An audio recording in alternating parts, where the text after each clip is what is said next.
That was awesome. That was fucking awesome.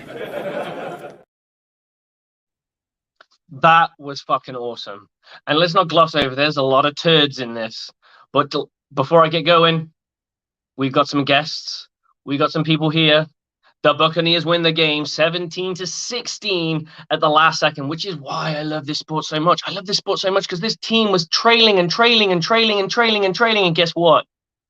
We win the freaking game. Just like that. Never out of sight. It was still there. I'm sure fans far and wide were thinking this was done. I know I did. And the Buccaneers drag it out of the bag and we go on. We're break even again with 500. It's all to play for in the division. And I will bring in my guests. First off will be AJ Turnup. He's going to have a heck of a lot to say. AJ, welcome to the stream. This is more your show than it is mine. I know I'm just jumping on. No, it's not. It's our show. It was the other way at first, but after this game, I swear my hat was the exorcism because of how many 360 spinning around. It was spinning around. Oh man. I don't, it's being a Bucs fan, you better make sure you have life insurance. Because it is guaranteed sometimes for you to get a heart attack. And again, this is what I'm going to say. Shout out to the Bucs, but shout out to Tom Brady and the players. This was a game the players won for each other. The coaches did everything in their power to make this game abysmal, and they should suffer the consequences for their actions because of the simple fact of the inept, inexcusable, incompetent, just everything you could think of as a coach. Mm-hmm. They are not. They're not leaders. They're not leaders, and they don't believe in this team, in their players, and that's very sad. But I have hope. Again, like you said, this was out of a movie. These players said, "The hell with this. We are going to win for each other." And when that momentum was shifting, not even when Brady wanted his team out there on that 4th and 10. Now, people will say Bowles did a good job, but again, they allowed this game to be way too close. But again, you know what? I'm just going to take the win for today. But if I'm the Glazers, actions must be handled. They need to be like, okay, what's the problem? That's the biggest thing. But shout out to the Bucs and the players for winning for each other. That's big what shout goes to our Buccaneers. And we do have another guest to come on. We have got I'm going to pronounce his name the best I can. I'm looking at it now, so it's Dan Holme. I'm hoping that's right. I can see him nodding, so I'm taking that as a welcome to the show. He is part of the Bucs Minute Cast. He does a lot of Buccaneers content with us. Welcome to the show, brother. How are you doing? I'm doing great and doing a lot better that the Bucs picked up a win. I think I kind of speak for everyone else when I say Donovan Smith. If they would have not won this game, I don't know. I think that guy should have gone into hiding for a while because, oh my God. Anyway, I'm not gonna concentrate on the negative. I'm gonna concentrate on the positive. The Bucs work together on this last drive and they pick up a big win, a big moral victory for this team. Let's face it, if they would have lost this game, they would have been backing into the playoffs. I mean, they would have been potentially making it into the playoffs, but I would not have felt confident about what they're going to do once they make it to the playoffs.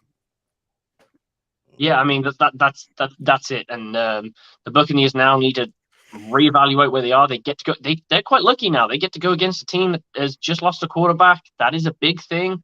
I don't know how long it's going to take the Niners to get their quarterback to speed, but it's all to play for. And the Buccaneers could get into winning now mode.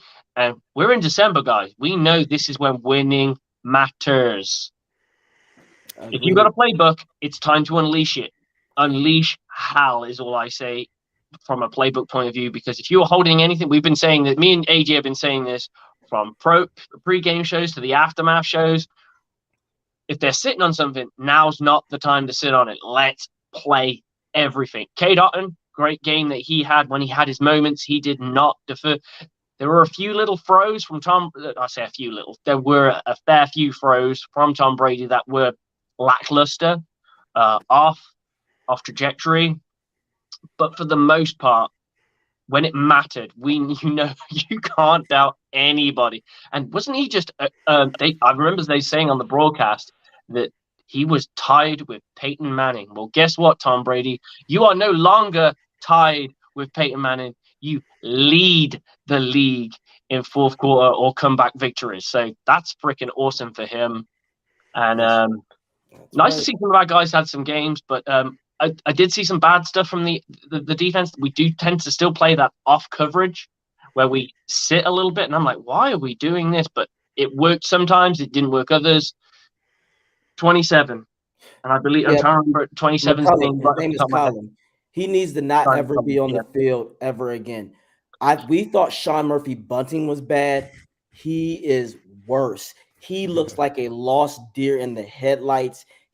And here's the thing. He's bad at both type of coverages, man and zone. But when it comes to zone, he is super lost. That's why I love to start my corners out playing man and jam, because I want to see you be physical first, because playing zone is such a complex scheme. If you don't have the athletic ability to recover or the mental to understand and anticipate a route, you're going to get abused. I'm going to just say it like this. He got to sit down until he understands coverages better. But I'm going to go to Brady for a second. Yes, you are right, Slick. He didn't have the best game early. The interception was clearly his fault. And this is why I say that. If anybody out there follow me on my Twitter, I posted it on @turn_24. Otton was wide open in the middle, but Brady was so hell-bent on getting the ball out so quick. He had a Jameis Winston moment. He throws that ball to Cade Otton in the middle. Cade Otton's getting a first down or something like that. But again, they just have to offensively, they have got to pick it up. This can't go on forever. This is nauseating. And again, Slick, how many times during the final drives was a crossing route or a slant involved? We don't play a quick game. The quick game we saved till this last drive. that was the thing. We saved this quick drive, and I just want to go because we haven't let Dan get involved yet. Here's a question for both of you. We'll start with Dan. What was the one thing that you liked from this offense? Well, I like how they were able to get it together when it mattered the most. They were able to push aside the real, shitty play that was going on the entire game. I was getting ready to talk to you guys about, what is this team going to do going forward? They're playing a 49ers team with a backup quarterback. But Tom Brady stepped up and proved to everyone why he's the GOAT, the greatest of all time. You could see that he thrived under that kind of pressure, and the players around him thrived with that as well. That kind of swagger, that optimism is contagious. And that's why you saw everyone making those great catches. Because let's face it, those same players a couple drives earlier were dropping footballs. They were getting intercepted. And then all of a sudden, when the rubber met the road, when it meant the most, Tom Brady stepped up and the players stepped up. And, that's what it's all about. And, the Bucs can go into the next game, with a little bit of swagger, a little bit of confidence. Because, to a certain extent, I think that players, and the Bucs players in particular, they get caught up in their own heads, like we're gonna lose again. We're gonna lose. And you kind of saw Devin White and Levante David kind of just going after Keanu O'Neal there when he screwed it up there. I believe that's what it was. So that's what I'm talking about, is just, you don't want this feeding frenzy where these guys are kind of feeding on each other negatively. It's about working together as a team and playing a really great game. And I think that Tom Brady and the Bucs, they rose to the challenge in that last drive. And that's what I want to take away from that game. I want to push aside any of the negative and just concentrate on that positive, because that's all we can take from that is a great win, because we would have been all complaining if it was a loss, but it was a win. And that's what I'm taking. AJ, give me this offense. What was your biggest takeaway that you liked, or something you saw that you were just like, okay, that was freaking good. Well, I'm sorry. Are you talking? Was that yeah? Was No, me? I was moving the same kind of question onto AJ. I'm sorry. I would just say these guys again, Brady. Like just to piggyback off what Dan said, you nailed it. Brady instilled something. That's why I said in the beginning, the players wanted to win this for each other. Because how many times have we ever seen Scotty Miller catch a catch like that and not get blown up and drop the ball? I loved that on offense. These guys, the Julio, he turned back the hands of time and turned into 2013 Julio with that catch because it could clearly been intercepted or batted down. He snatched it and had authority. And man, I just love how, I'm not going to focus on Donovan. Yes, Donovan, that hold was bad, but he made up for it the next round. And, one person mentally on offense that I appreciate that he said, I got this, is Rachaad White. That fumble could have easily broken him because you know why? Who has broken a running back in the past? Ronald Jones. Ronald Jones of the past did not recuperate well from that. Rachaad White, as a rookie, said, it's all right. I made a mistake, but I'm going to make it happen. The way that he didn't hesitate and he went that end zone, I love it. So, yes, offensively, these guys believed in each other, and that is going to carry a long way, like you said, to San Francisco, because now you believe, I don't care, I'm playing that defense. We got each other. Slick? All right, so my biggest takeaway, I'm going to go with the defensive side of football just to make it different because I know I'm going to probably agree with both of you guys. So I thought I'd just change it up a little bit. Keanu Neal, he gives up the touchdown, but my God, the amount of plays that guy made after that, it was like he was like, I screwed up. I need to make sure that I never screw up again. And he was there on third downs all day long after that. I mean, not every single one. You can't affect every single play, obviously. But he really made his presence felt physically. He was imposing. He was popping balls out. There were plenty of times that, look, he may have gave up the touchdown, but he did stop us from losing the game later on down the line when balls needed to be caught, when Andy Dalton was trying to make plays. I was just hoping this defense would be a bit more opportunistic and snag a few more balls because this Saints offense does like to ball spray and does like to pop the ball out, and there are balls available. Unfortunately, we didn't get any of them, and we've been talking quite a while now, AJ, that we do want to see this defense as good as it is as good as it is at getting off on the field and not giving up so many points. It does have a bad habit of not being vicious enough to take away the football and give it back to the offense. Yeah, I'm glad you brought up that. My guy was Carl Nassib. Yeah, that sack was because the thing that he did fundamental, just wrap him because it was smart. He didn't try to go for the tire strip and just miss. What he did was smart because you know why? If Andy would have thrown that ball away, wouldn't it have been intentional ground if nobody was there? Or he would have thrown a pick or something.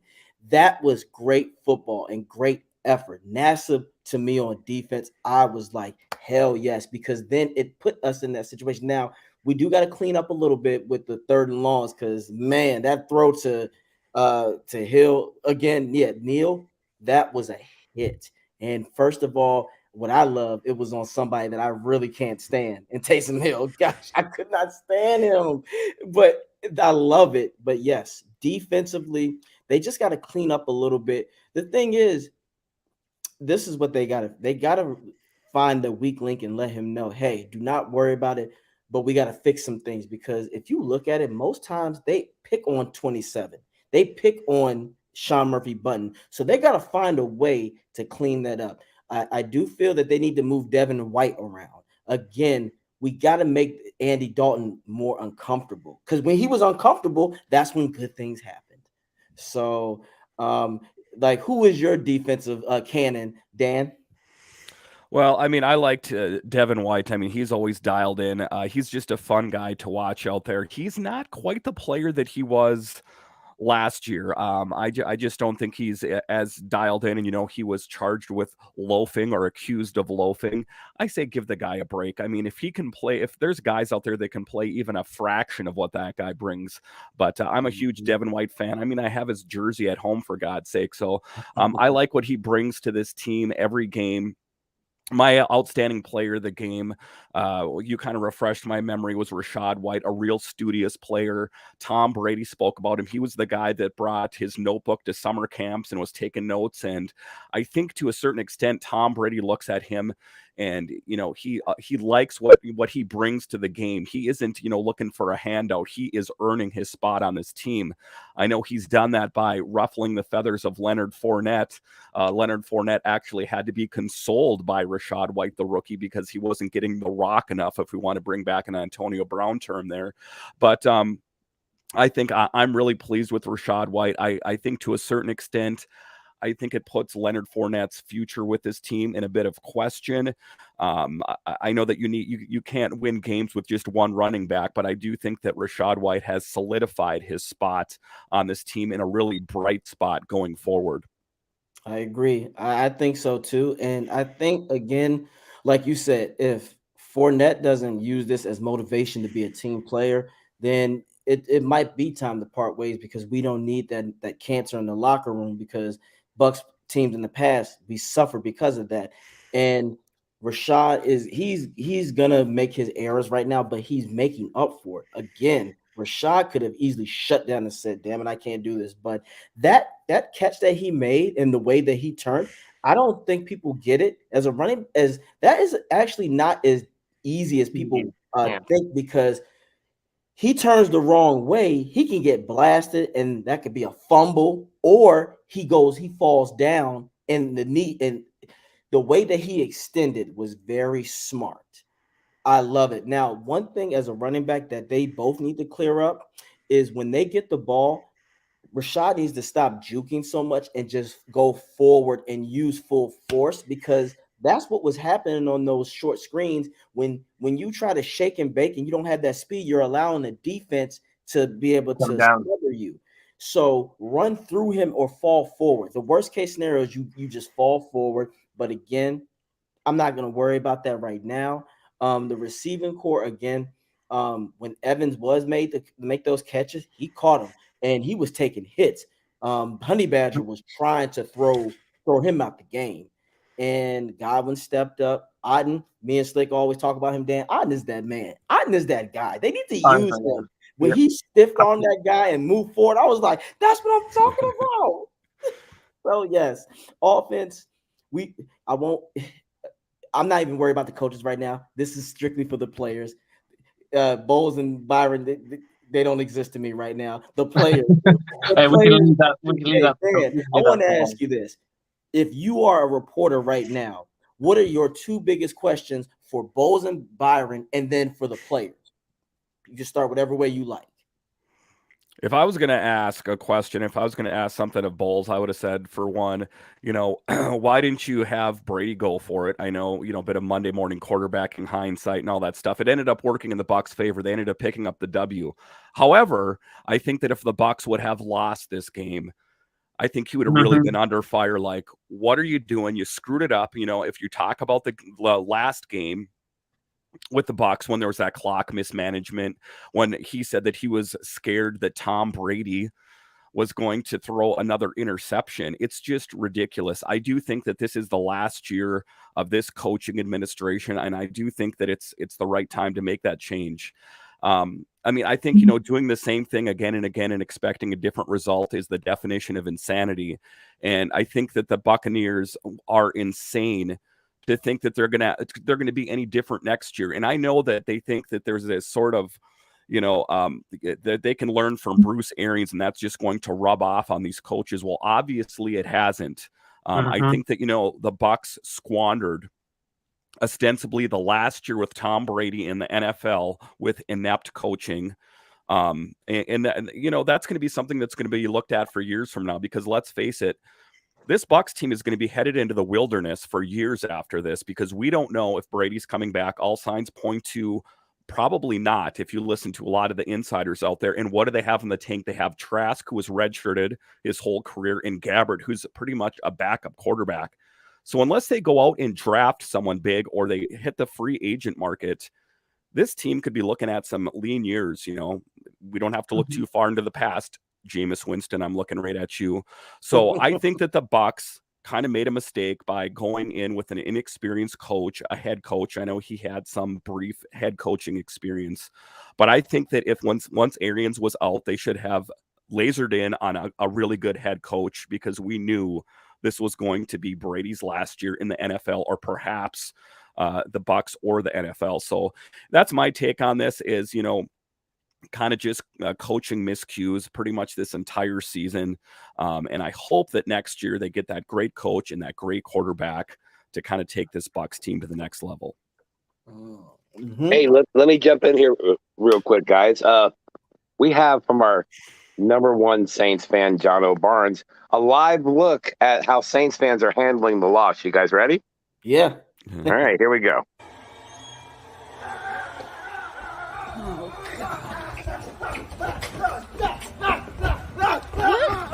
Stop hitting Santa! Jesus! All I asked for Santa, all I asked for was for one Christmas wish. I said, let the Saints beat the Bucs. Stop hitting him, or you're gonna end up on the naughty list. Stop it! Fine, I hate Dennis Allen. Chill out. Santa, all I asked for was one wish. Santa cannot control this. Calm down. The ship was in the game. Calm down. Oh, it's a crying again. Come on, man. Man, we thought Dennis Allen is so bad. God, Dennis Allen sucks. God, Dennis Allen sucks. I can't stand it. I can't stand it. I can't believe we Don't you touch Santa! Stop! Oh, Jono! Stop! That is hilarious. But you want to know something? I can only chuckle a little bit because that would have been me literally if we would have lost this damn game. So I would have been doing like 100 push-ups so I can like get tired because, man, but it still feels good to beat the Saints. I don't care no matter what. It's so good to beat them. I want them to feel this pain. I gotta look this up. Isn't it been like 5 years since we have swept the Saints or longer? That's all I want to say. Guys, just take a moment. The Buccaneers swept the Saints. It has to be like 5 years. Tom Brady's never swept the Saints until today. Man, It feels good. he can write that off on his list. Like, all right, another. I swept the Saints. Oh dear! Have you ever seen the Mr. Bean meme? The GIF where he's like, exactly. that's Tom Brady right now. We're 2 games ahead because of everybody else is losing. So, man, it's looking. We have an opportunity. The football gods are looking at us. Like again, we go in to play a backup quarterback. Now, what is your take on how should we approach this San Fran team? I mean, I think if you can harness what the Bucs learned in this last game and apply that to the next game against the 49ers, I know that Purdy quarterback, that backup quarterback, is actually playing pretty well, all things considered, that Garoppolo is out of the picture. But that is a team that's hungry for wins, and they would love nothing more than to take Tom Brady down and this Buccaneers team down. So that's my thing, the hardest part would have been if they lost this game, would have been going to play the 49ers and gone into this game with a positive attitude. But they can build off of this building blocks of what the things they did right in that last drive and apply those going forward. That was a team that was all pulling on the rope. And you saw what the benefit out there. That was a confident Tom Brady, and that was confident receivers, and it was contagious. And that's ultimately why that Bucs team picked up the win. All right, guys, I actually have to take off right now. I have to. No, we're done. We just had a message to say, let Dan get out. I have to talk about hockey now on a different podcast. But AJ and Slick, thank you for having me on the show, and I hope to talk with you guys again real soon. Anytime, brother. Dan, pump yourself as always. Tell us where we can find you, what you're doing, what you've got going on, and let's know what's going on. All right, so I host the Tampa Bay Buccaneers Minutecast. It is a weekly podcast. I usually record about 3 to 4 podcasts a week. It's about a 10-minute podcast that talks about the news surrounding the Tampa Bay Buccaneers. I generally don't go too far into the weeds about opinions. I'm just talking about this player's in, that player's out, and that kind of thing. And then also the Bucs Report podcast, which is a weekly podcast on Fridays at 5 p.m. Central. And that's a podcast where I have it on YouTube and an audio podcast where I have some big guests. I've had Greg Auman in. I've had the AP writers in. I've had Steve Versnick in. This week, we will have James Yarko from the Bucs Report on there. Locked On Bucs, So I look forward to talking with James. I also am the host of Locked On Capitals, the podcast that I'm going to be doing right now. That's why you can see the background here and all that kind of stuff here. But in any event, guys, thank you for having me on this post-game edition. And I'm really happy that I'm able to talk with you guys about a Bucs win instead of a Bucs loss, because, I was kind of prepping myself about what am I going to talk about here? I mean, what kind of, negativity are we going to talk about? But in any event, a great win. And once again, guys, thank you again for having me on your show. Absolutely. It's been a pleasure, man. Good luck. Enjoy your show, and we'll speak to you soon. All right. Yes, sir. Man, that was, again, I think we got another guy in here. We got Rick back. Let's bring Rick in. Come on, Rick. Holy crap. Woohoo! Wow. Let me tell you, the worst part of the whole thing is that the coaches are now feeling cocky, like, yeah, look at our great game plan. Right. They're probably like, I knew this would happen. We knew this all along. Yeah, see, we had a great game plan. Listen, when Brady doesn't play scared the last couple minutes, when he cuts loose and goes for it, look at what happens. Okay, now I don't know if it's coaching or if it's Brady. Seems like it's Brady because he was missing wide open receivers again. But one way or the other, we've got to cut him loose. Just stop with the run on every first down. Stop it. We won. Woohoo! Hey, Rick, you called it. It seemed like every time the Bucs were getting momentum on offense or a drive, what did good old Special Byron come out with? Let's do a run, 1.5 yards. Let's do 2 yards. Let's do this. Let's not get it going. Again, the play action stuff was there. It's just you got to get those calls going. Now, you're right. We already said it. Brady had awful moments. The interception was clearly on him. He had a Jameis Winston moment because we had mentioned earlier, Cade Otton was wide open. That really did look like Jameis. Oh, that was Jameis. If he throws at the Cade Otton, that's a first down minimum. Yeah. But we're not going to pretend that the coach and staff, especially Byron, the play calling. Let me tell you this. The middle of the field, for the most part, I would say 70% of the time was wide open. It was there for the taking. I'm sitting here like, Byron, please call these crossing routes or something up the middle. Yeah. Every play was just a straight run up. And that's why Brady was getting pressure, because there was literally nothing, no under routes, Well, but then that's where Brady's interception was as well, though. I mean, when they finally, whether it's Brady, whether it's Byron, whether it's both, I don't know who it is. All I know is this: when you cut him loose, he plays a whole lot better. Yes, because he is in control. Rick, let me ask you this: honestly, in your opinion, do you feel that the coaches helped win this game, or did the players play for each other to come out and win this game? Well, look, if I'm going to blame the coaches when they lose, look, they won. They did what they had to do at the end of the game. It didn't have to be like this, but but they won. So you give the devil his due. I mean, they won. Wait, like you said, we swept the Saints. We swept the Saints. It feels good to say it, though. Yes, it does. So, right now, Jameis Winston's not dancing in a locker room, no eating W's. Right now, Jameis is just shutting up and, going about his business. What's that? He's just hoping he might get a job next year. Yeah, Right. well, You I gotta mean, stay but healthy. the whole thing. Bottom line is this: we're 6-6. I can't believe this. We're pretty much in control of the division, and you know, would you put your money against Brady in the playoffs? I wouldn't. I might not. I just might not put my money on anything, but I'm not putting it against Brady. I hear Okay. you. Let's go along for the ride and have some fun. All the people bitching. We just won. Let it go for the night. Enjoy the win. You know, we got all week to bitch. We got all week. Right now, let's have some Save fun. everything you're thinking and come back tomorrow because the aftermath is on tomorrow. And this is where, look, we're framing a turd right now. Yeah.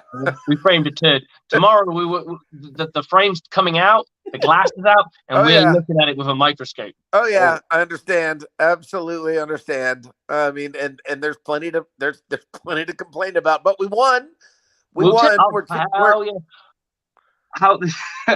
That's why I love this game, though. I love this game so much because of what happened today. Yes. We had a team that scored 3 measly points for 3 quarters. That means they scored on average a point a quarter up until that point in time.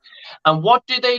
They go down the field twice. They almost went for it on 4th down, and we win the freaking game. And that is the beauty of football, is that you're able to do that. Because guess what?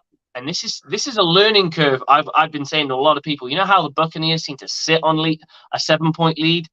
This is why you shouldn't sit on a 7-point lead. And they sat on a 14-point lead and didn't win the game. Exactly. Yep. Oh, say that again, Slick. Say it for they the crowd. Sat on a big lead and they still couldn't do it.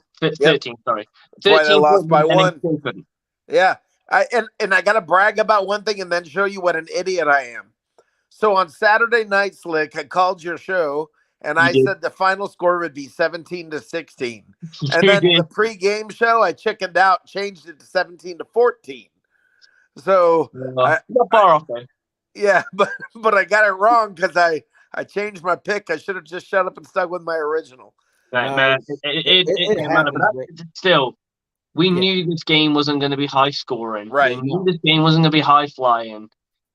It looked like the Buccaneers had something going on that first drive, and we were like, okay, the Buccaneers are turned up. They want this. And then all of a sudden, they went into a turtle shower and disappeared for 4 quarters. I mean, I'm going to give the defense their due. Other than the touchdown, that was a bit of a stupid one. That cat, Keanu Neal, he turned up after that. He was like, I'm making up for what I did. And that's accountability all day long. The defense played well. We really cannot complain about the defense. We really should be able to score more points than this. We averaged over 30 last year. Yep. Okay, let's say we lose 10. We should still be at 20. I mean, it's just. You're right, and Rick, one thing that this is why I said the players really stood out for each other. If you look at it, when Keanu fucked up, Levante and Devin was on his ass, but it wasn't because they were being angry. They were saying, hey, let's not do that again. What's going on? What is it that you're doing that you need help with? Let's get it together. And those guys came for each other. Yeah. How about that 31-second 3 and out, though, at the end? Oh, absolutely. Carl Nassib turned that shit around because I'm going to tell you this right now. Carl Nassib, when he got him, that's when and he did fundamental things. He wrapped him and made him. He made Andy make a choice. Like, hey, you better go down, or because he throws that. You throwing this? That's intentional grounding, or you're gonna throw a pick, and it's gonna be even worse. So again, that is why I love that these players got on each other. Yeah, Brady, absolutely. Yeah, that's what you're supposed to do. The team rallied each other, and I won't get too much into it until tomorrow because I'm gonna go thoroughly break it down. But just if y'all want to, on my TikTok, I already made a video. That shit is funny and it's hilarious. Check it out. But if you think about this, that 4th down where Brady didn't want to get off the field, that speaks a lot more volume. There are going to be a lot more questions. Mark my words, Rick, because the simple fact that Bowles did that, That's going to lead to some questions. And well, they already asked Brady about it in the post-game press conference, and he said it was the right call. Bulls made the right call. Of course he going to say that shit. He ain't going to go. He ain't going to really. Well, they won the game. He did make the right call. They won the game. Yeah, I mean, he made the wrong call in Cleveland, and we still want to drag that out here. But he made the right call today. Well, we're saying, well, you know why? Because there was an earlier time where they could have gone for it on a 4th and 4. And again, you said it, Rick. Unleash Brady. If you unleash Brady, good things will happen. But what you can't do is play scared, and that's what Bowles was doing. He was like, if I mess this up, I don't want to. Yeah, you got to be hungry. Like you said, when they allowed Brady to play football, look how beautiful he just went down that field. No fear. He was fearless. And again, Slick said it best. The Saints were in trouble, and they knew it. They should have put this game away plenty of times. But again, they went into turtle shell mode. They were scared. Look, they were more scared of the Bucs defense than Andy. Look at them calling them timeouts. Exactly. Well, yeah, and when they knew they were going to come for the lead. Yeah, they're on that 31-second drive there at the end. On second down, when they threw the ball and it was incomplete and stopped the clock, right about then is when I started to go, holy crap, we really might win this game. Yeah, and it wasn't smart. It was not smart on their part. I'm sitting here like, right. Like, why are you throwing that? And when he batted it in the air, it damn near was an interception. Yeah. I'm sitting here like, if they would have picked that off, he might have housed it because nobody was in sight. Again, Slick said it best. When you sit on leads, you're just sitting on opportunities, and you're gonna cost your team a game. Again, they should have put this team away. You know what? If we would have played Dallas like this, we would have got our asses blown out like the Colts because they would have kept their foot on the gas. Yeah. So again, this is why exactly. Is Slick and I always say, you don't sit on leads. You put a team away. Yeah, absolutely agree. Absolutely agree. There are certain situations where you are going to be a bit more conservative, but in general, what's the goal of football is to outscore your opponent. And if you can outscore them to the point where it is too difficult to come back in it, this is why we mock the Atlanta Falcons for their Super Bowl loss. Yes. We mock them for it because they did what they're supposed to do. On paper, they're supposed to outscore their opponent. What you're supposed to do then is they decided if they went for the jugular or they ran more plays that would take time off the clock, easier completions, more run plays. Well, it doesn't matter. But the point being is if they managed the clock a bit better, they'd have won that game. They didn't. And now they're the only team in NFL history to cough up 28-3. And it's a beautiful thing because they're in our division. Exactly. I mean, it feels amazing that we came back from 16-3. Now imagine 28-3. I mean, that's just insane. But, you know, guys, bottom line, I'm going to let y'all go because I want to listen to your show. I love this. But bottom line is this. We won the game. Tonight's a night to be happy. Celebrate. We'll rip it apart tomorrow. Let's go ahead and be happy now. Everybody, remember, you know, all these people bitching the last 2 years. They missed the good part, okay? So this is the good part. If you're not cheering now, when the hell are you going to cheer? Yeah, we need to cheer for something. I hear you, man. We just won the game. I hear you. No, I feel you, man. We got to cheer for something. Go Bucs. Go Later, Bucs. Guys. Go Bucs. Much appreciated, brother. See you soon, man. I'll let you go as well because I'm going to write down more information. I'm just going to leave this with the nugget. The golden gem of the offensive lineman was Josh Wells. I'm just going to leave it there. Wells. Hey, let's Josh Wells, if you're hearing us, me and Buff Curry, we got a big thing to say to you. You did a tremendous job because let's face it, on paper, you were the weakest tackle on the field. On paper. You were not the weakest tackle on the field because otherwise Cam Jordan would have eaten. And he didn't eat because you did your job. Yeah, he channeled Tristan Wirfs. That's all I can say. He made Cam Jordan irrelevant, and we love it because I can't stand him either. Fuck Cam Jordan. and Cam had his. Cam had his, and I'll give him his due. He's a very, very talented player. He's a very egotistical player. Don't get me wrong. If he played for the Bucs, I'd probably love him to pieces. He's just a defensive end Devin White that just talks some Yeah, more shit. 100. You have nailed his personality to a P. If those two, they're like two peas in the freaking pod. I love the stuff that I've seen from Levante David. He was doing some great stuff today. This was more of a game for him. He really shined. Keanu Neal, I mean, I can't talk any better about that kid than he did. No. It's so easy to have given up that play and then go into turtle shell mode or go into retreat mode. And he didn't. He just stuck at it. He stuck to his guns. And I imagine all they said to him is, "What went wrong?" And he went, "Oh, I did this wrong." Because obviously he had the flats. That was zone coverage. Yep. Naturally, what you're supposed to do, and I'm going to level with the coach and speak here, is if you're in zone coverage and you have the flats, which is that one side of the field, it's between the hash marks or the number, the hash mark and the flats, the hash mark and the Sammy sideline. Yep.